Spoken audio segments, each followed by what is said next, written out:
ఆయనతో సహవాసము చేసిన ఎడల నీకు సమాధానము కలుగును, అలాగున నీకు మేలు కలుగును. కాబట్టి ఇప్పుడు మనం చేయాల్సిన కర్తవ్యం ఏంటంటే దేవునితో సహవాసం చేయాలి. చేస్తే ఏం కలుగుతుందంట? సమాధానము కలుగుతుంది.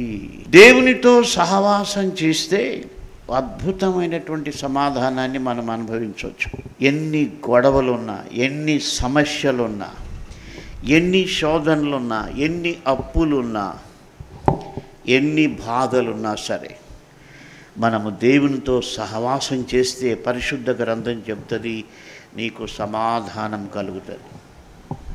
No matter what is happening around you.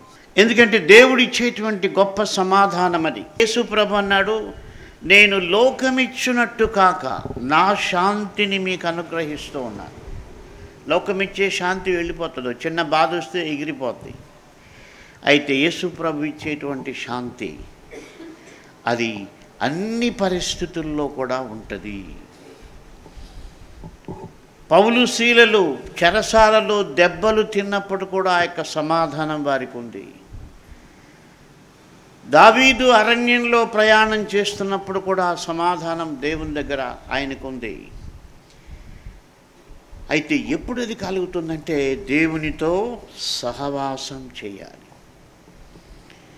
దేవునితో సహవాసం అంటే నేను ముందే చెప్పాను, దేవుని వాక్యముతో సహవాసం చేయడము, సంఘముతో సహవాసం చేయడం.